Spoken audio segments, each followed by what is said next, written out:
инструмент черного цвета. Я проучилась на нем все 5 лет музыкальной школы. Музыкальная школа далась мне с трудом, просто я бросила это все. И так музыкальное образование у меня, в принципе, 5 классов музыкальной школы. Это все, что я имею. Но потом, через 15 лет, я пришла к директору музыкальной школы и сказала, я хочу все-таки закончить, добить это все, и чтобы вот просто у меня чисто для себя был документ об окончании музыкальной школы, и я это сделала. И мне в виде исключения в 29 лет я закончила это все. И произведение «Енисей» посвящено моему инструменту.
Поэты Осетии.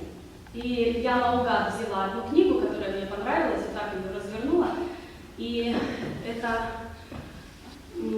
оказался текст, буквально 8 строчек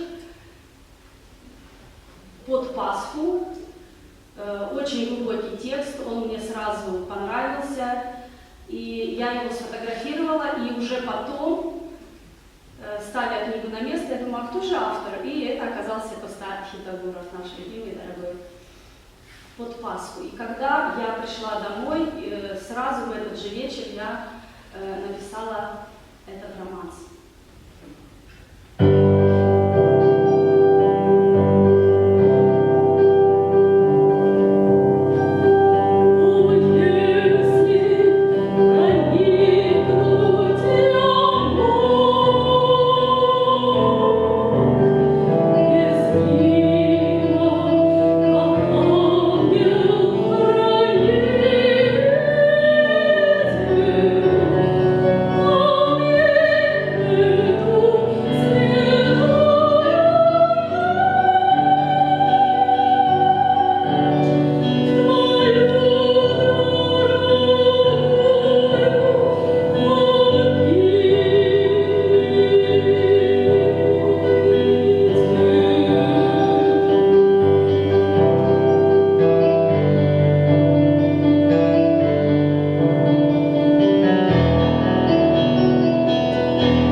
Следующее произведение написано для баса. Ну, пока еще я не нашла тот голос, который меня бы устраивал. Слова и музыка Ольги Борисовой исполняет автор. А название мне подсказал Олег Кудиев. После очередного, да, я обратилась к публике, говорю, вот текст есть, романс вроде бы есть, а названия нет.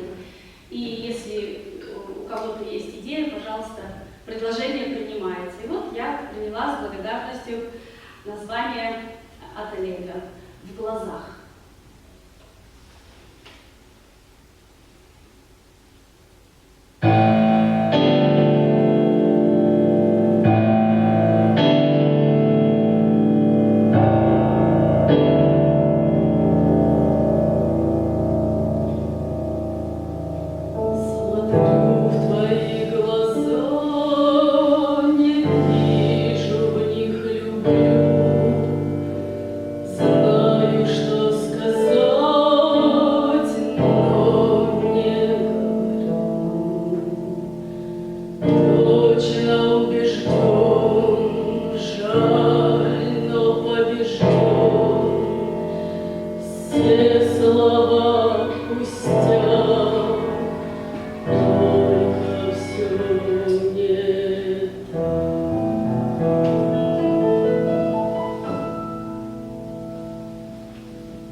Поехала по творческим планам своим в Цхинвал и познакомилась там с человеком довольно известным в наших кругах, и там с Игорем Тассо. И я рассказала про свои программы, и он мне подал такую идею, что напишите-ка, Ольга, про Цхинвал что-нибудь. Я впервые была в Южной Осетии. Ну, я так задумалась, а почему бы и нет. Потом главное, не говорит, кто ее пригласил. Пригласила меня туда. Нет, я же как раз туристическая пятерка. Да, благодаря Марине Санагоевой, вот мы туда пошли, к Игорю Тассо, и вот такая встреча у нас произошла. Правильно. И мы продолжаем сотрудничать с Игорем, да. И пока еще он вживую не слышал это произведение. «Цхинвал на ладони» я это произведение назвала. И сегодня на широкую публику оно прозвучит впервые. Итак, погружаемся в Советский Союз. Почему-то для меня Цхинвал показался городом вот из тех далеких лет, когда я чуть-чуть зацепила, так скажем, советское время слегка. И мне захотелось передать Цхинвал через призму вот Советского Союза. Это был был летний день, солнышко, может быть, еще вот это повлияло, не знаю. Но это именно зарисовка. Я не стала это развивать как полноценное какое-то крупное произведение, нет. Это скорее музыкальный этюд. Вот так, музыкальная картинка даже. Поэтому сегодня день комсомола, кстати, поэтому, может быть, и тоже приурочен к этой дате. Итак, Цхинвал на ладони.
Отшельница.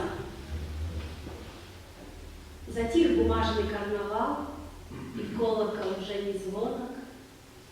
Летят лишь бабочки с просонок на мой заброшенный вокзал.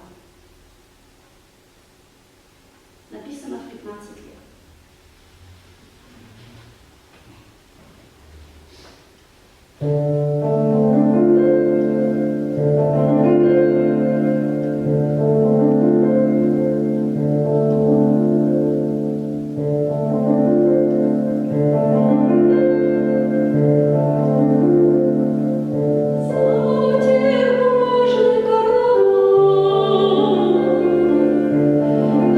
Колокол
правой руки.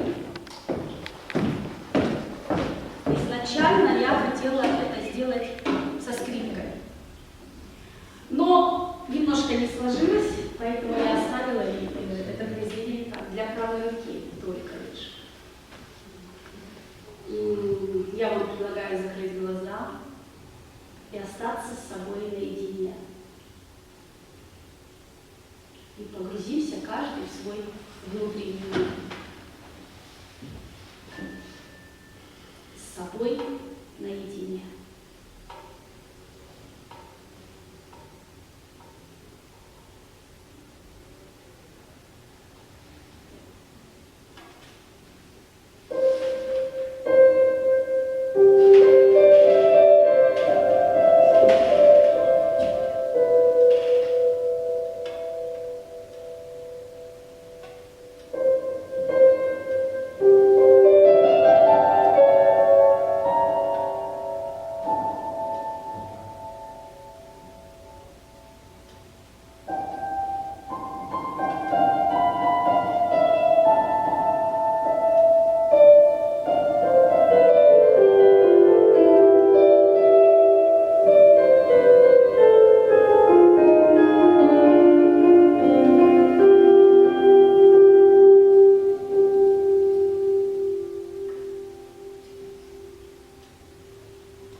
удивительный номер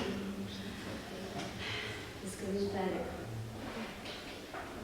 Следующее сочинение называется «Для тебя». Я посвятила это сочинение своему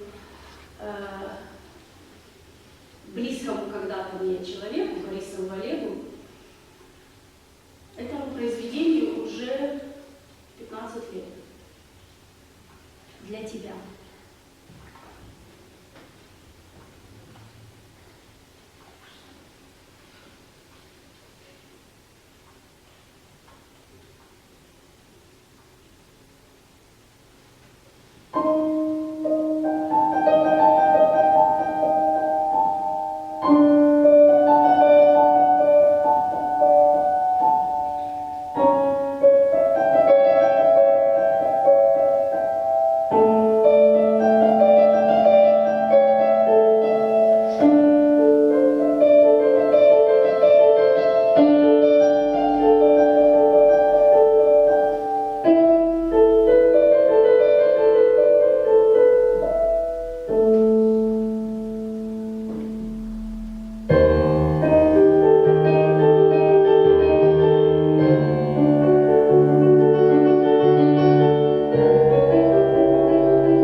Вот 19 сентября из свежего.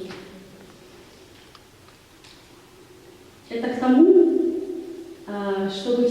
запомнили мое имя. Имя. Зреет, зреет во мне пустыня. Становлюсь все терпимей ко злу. И одно только имя возвращает меня к добру. Это имя мне дорого стало, и оно наизнанку меня все крутит и жжет, как пламя, и гасит, как ночь средь дня. Это имя волшебно настолько, что когда меня кто-то зовет не Оля, а именно Ольга, будто ангел меня несет и бросает в облако неги.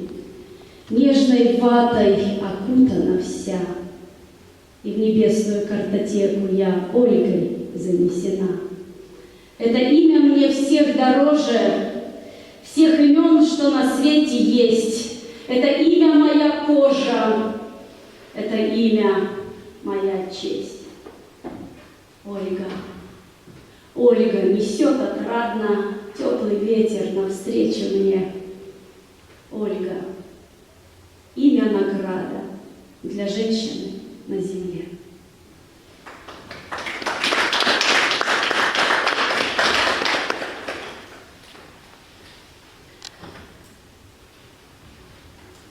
Пятьдесят.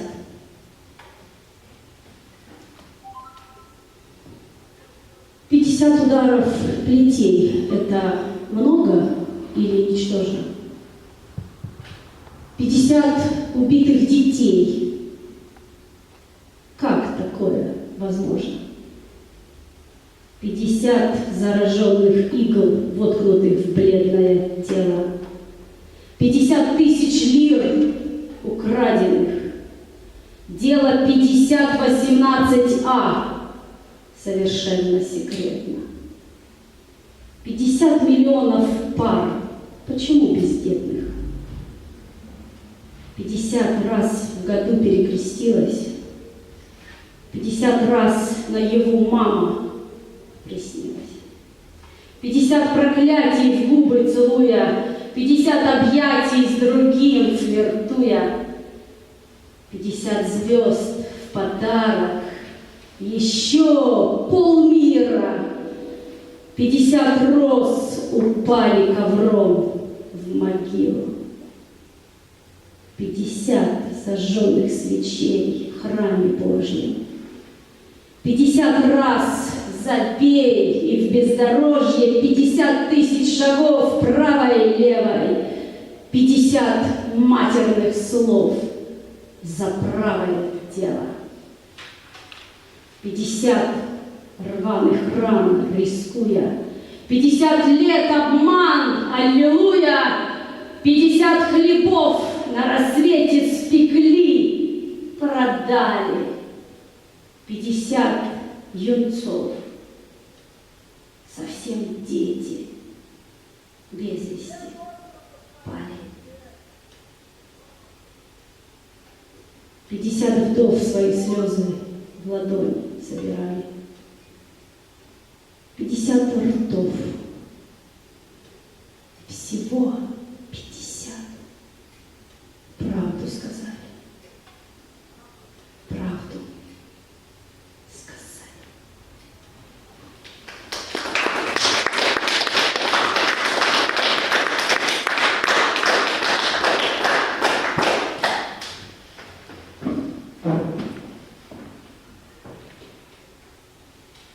Наташа.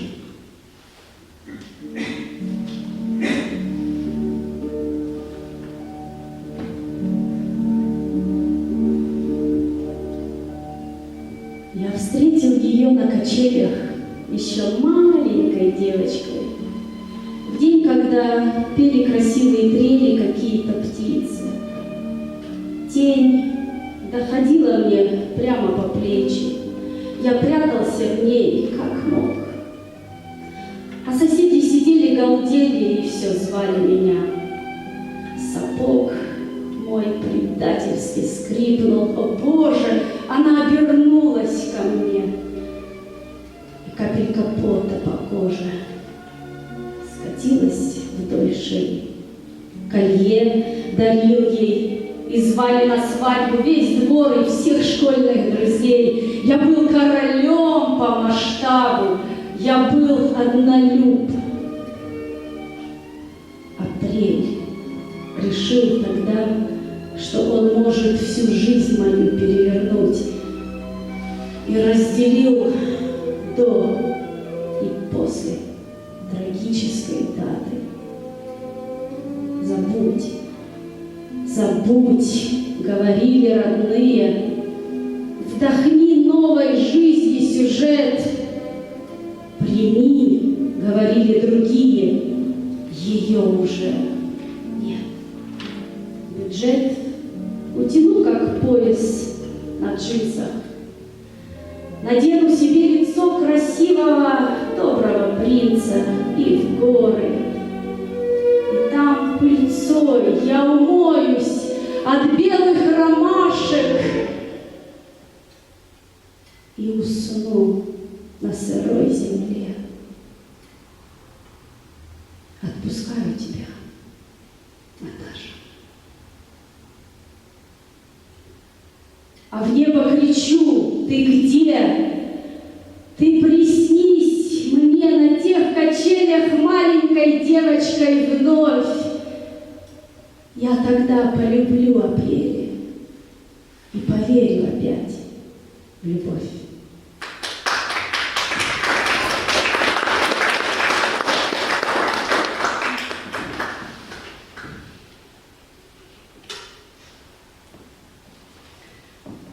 Дворник в 1920 году.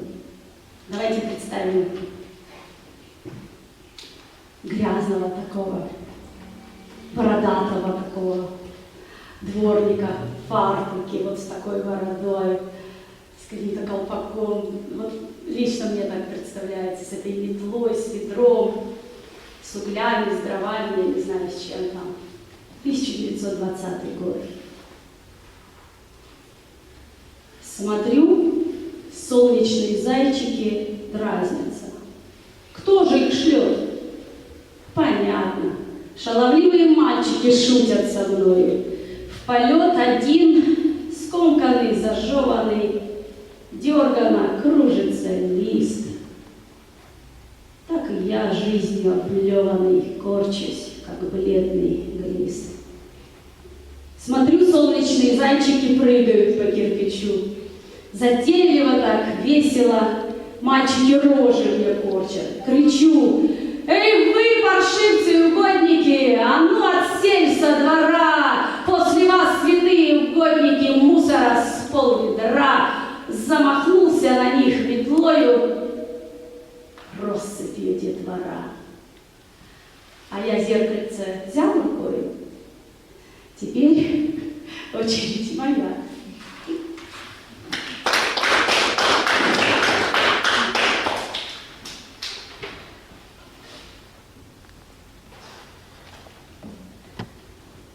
Иду по асфальтовой коже.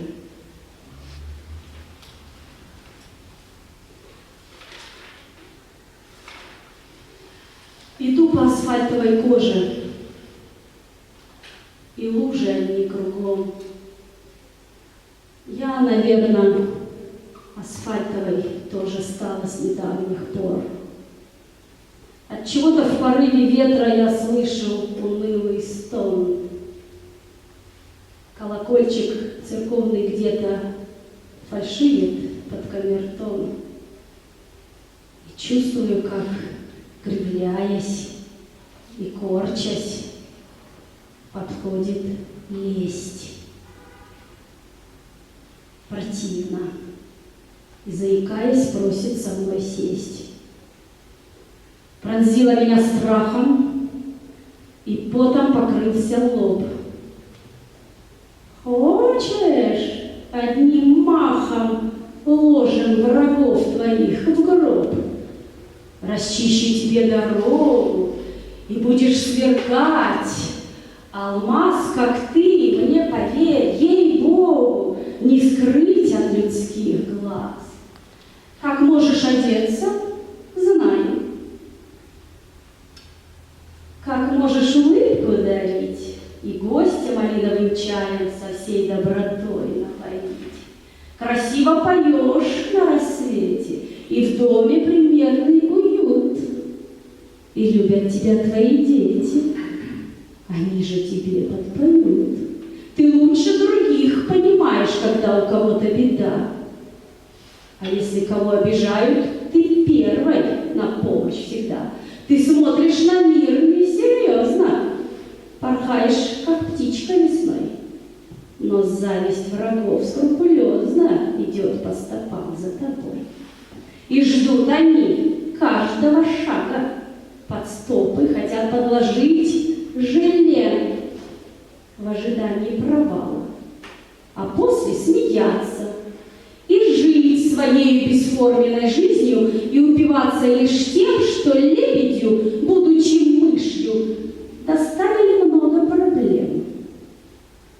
А я же тебе предлагаю такое решение, чтоб кого назовешь, отвечали в течение месяца в гроб.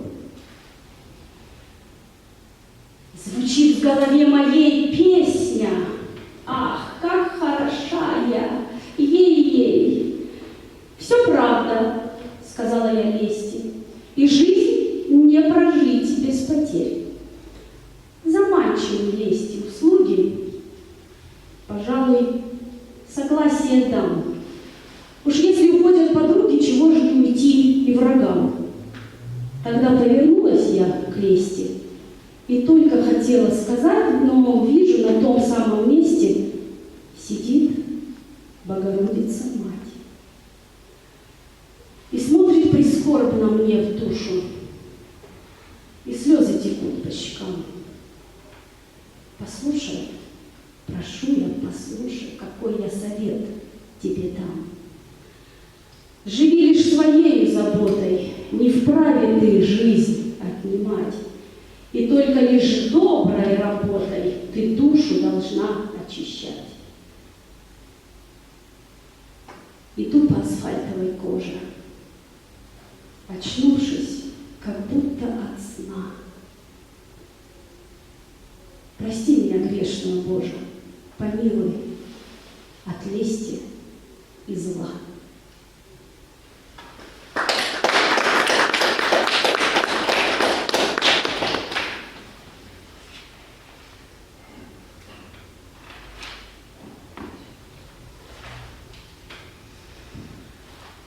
Сейчас прочту свое стихотворение, оно на данный момент мое самое любимое из всех. Может, потом еще лучше напишу, не знаю. Но пока атом. Я сегодня иду в разгул от того, что душа в напряге.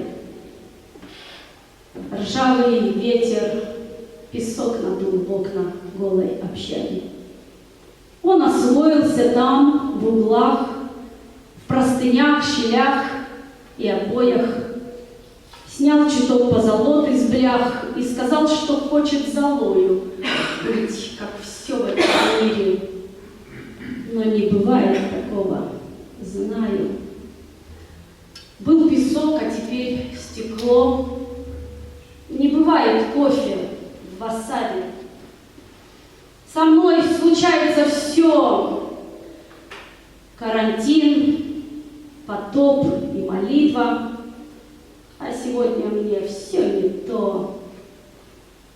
Иду по лезвию бритвы, иду напролом, в разлет, как топор в омут махом, и терпкий песок мне в рот, да пошло оно все прахом. Я гуляю сегодня в храм, разрываюсь на все четыре, на площадь, в тюрьму, в храм, закачусь прочитать псалтыри, прокрутить себя на износ желаю сегодня ночью. Надоело словесный понос от людей слушать, в клочья разрываю свои вериги и бросаю в огонь жри.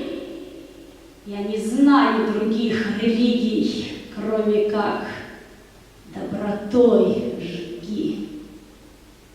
немая небо вселенной. Я сегодня иду в разлад с собою, с Богом, со всеми. Не завидуй, что я не раб. Мне сегодня небо с колена. Мне сегодня душа врасхлёст, потому что влюблен без меры, потому что люблю до слез.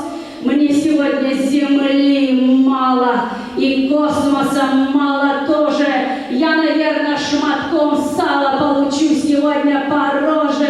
Да плевать, я не чувствую раны, мне не слышен чужой стон. Я сегодня наган в кармане, я сегодня жгучий патрон. Эх, пошло оно всех к черту, разойдись с моего плеча, разрывая свою аорту, расчищаю дорогу.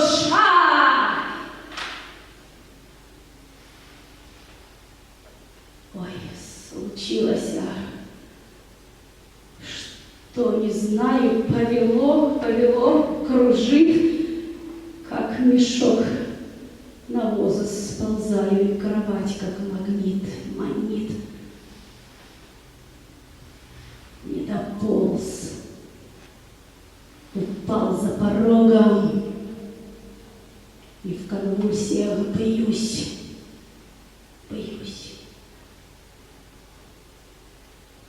Я, как атом, блуждал под Богом, погулял.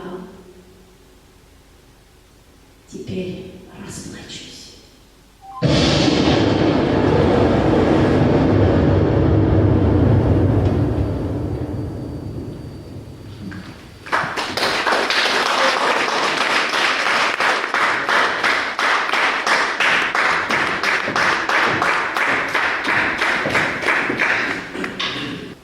Дальше, пожалуй, я сыграю фортепианный цикл, который и дал название сегодняшнему концерту «Душа в янтаре» в 4 частях.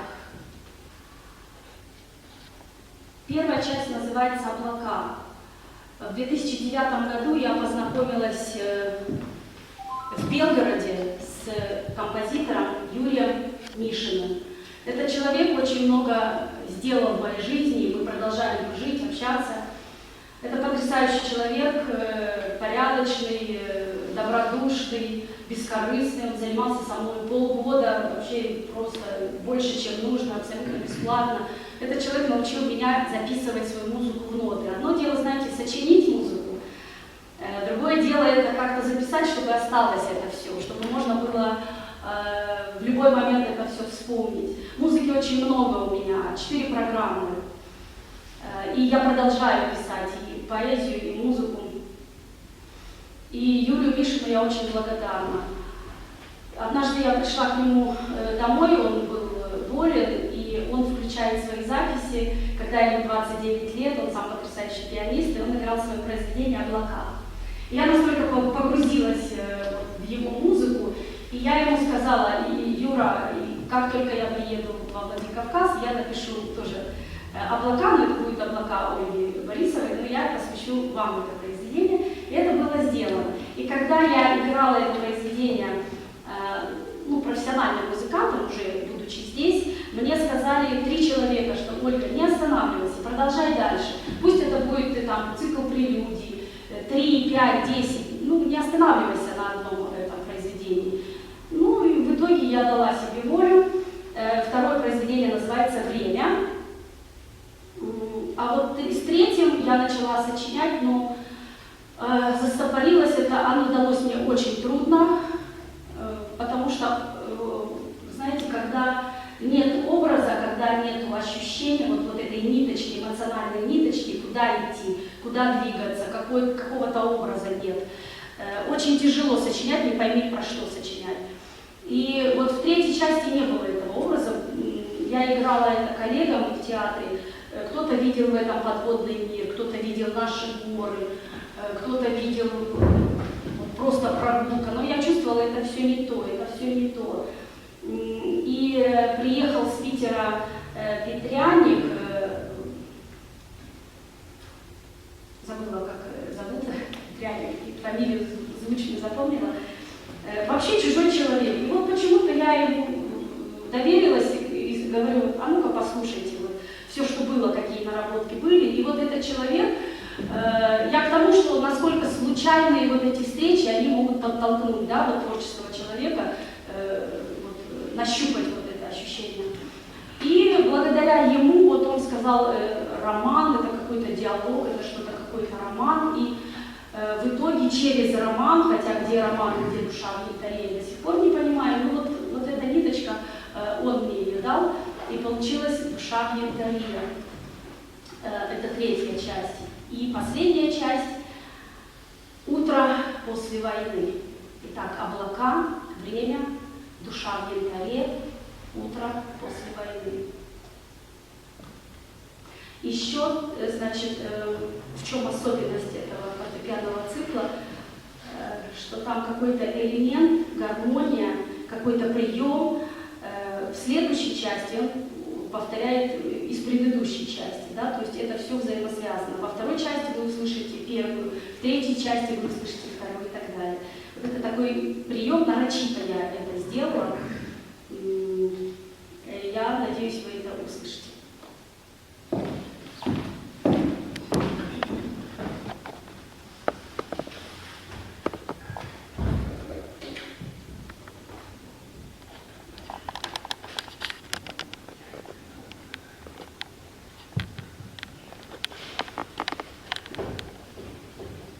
Итак, представьте, зеленое поле, трава, стрекозы, пчелы, ветер шевелит листву, шелест травы. И над вами голубое небо с кипенно-белыми облаками.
У меня в Белгороде есть подруга Анна Вознюк.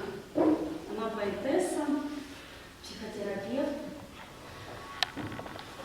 И однажды она ко мне пришла, она пишет очень, ну так, сложно, конечно, для моего восприятия.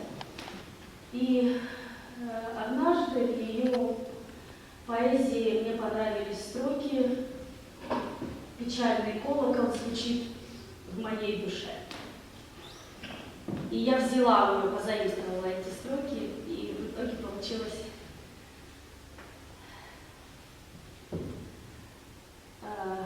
такое сочинение. Оно стоит отдельно в моем творчестве. Я его очень редко исполняю. Оно сложно для исполнения, прежде всего, эмоционального.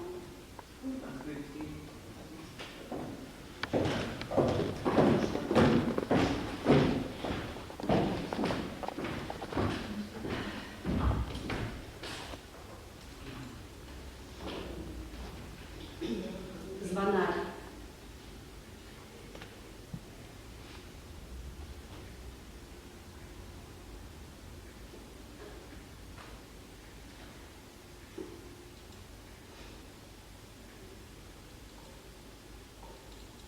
Слова Анна Вознюк, Ольга Борисова, музыка Ольги Борисовой.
который, так же как Юрий Мишин, очень большую роль играет в моей жизни. Мы очень тесно общаемся. Это Мурат Кулиев, замечательный композитор, аранжировщик. И сейчас, на данный момент, мы с ним делаем уже третью мою работу «Роза».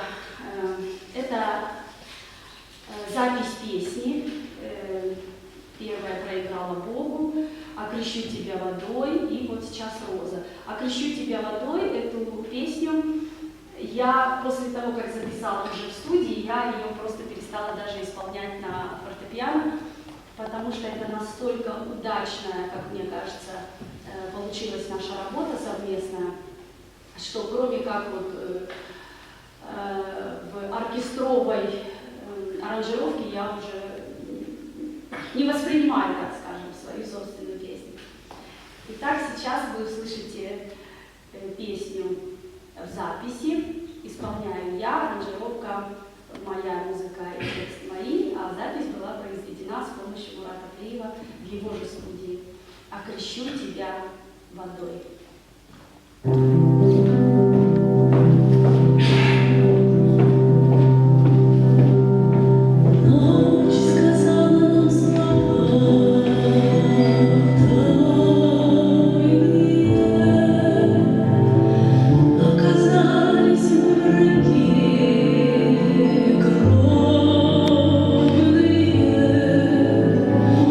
Ты не тронь меня пока.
города Берна. В результате многолетнего изучения различных видов барабанов, гонга, гатама, колокольчиков и даже музыкальной пилы, они вот изобрели вдвоем вот такой очень интересный инструмент. Он пока еще слабо распространен, в России так точно, выглядит вот таким образом. Это две вот такие сферы. Здесь тоже вот внизу отверстие резонирующее. Звук получается космический, своеобразный. Играть на нем очень непросто. Его еще можно перенастраивать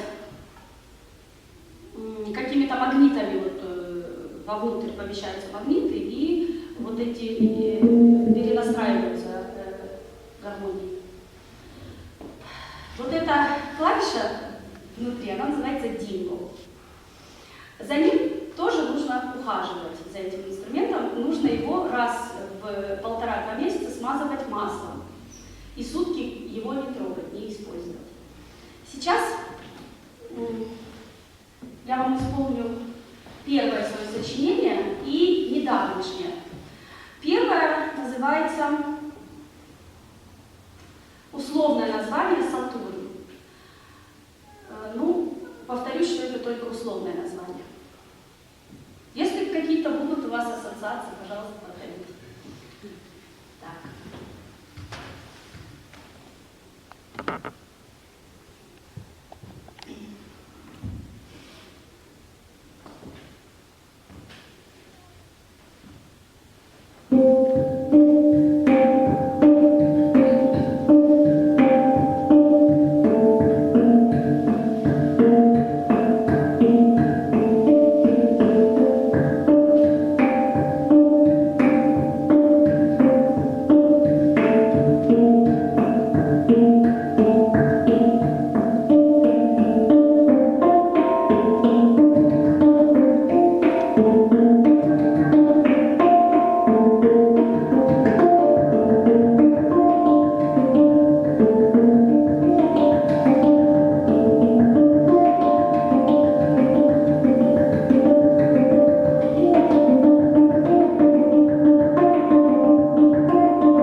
назвал его «Космический караван». И в итоге я тоже со своей авторской стороны подошла к этому произведению и согласилась. Пусть это будет «Космический караван».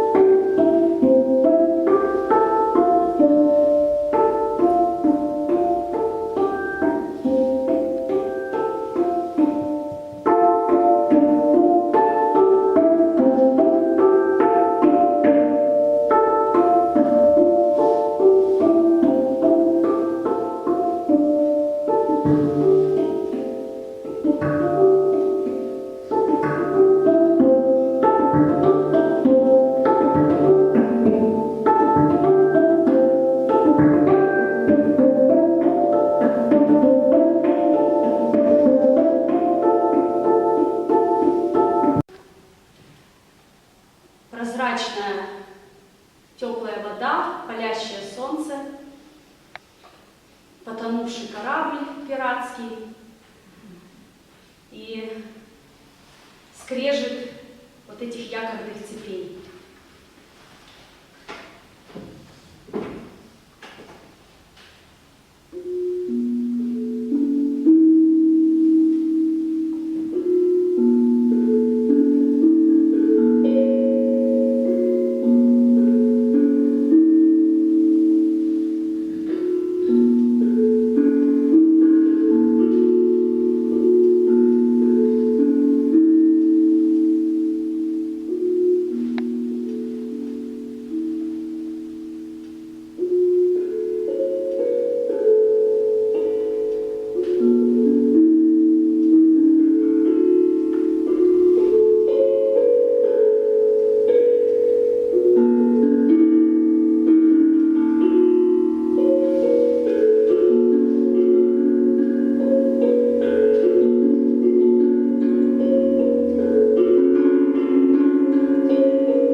Мгм.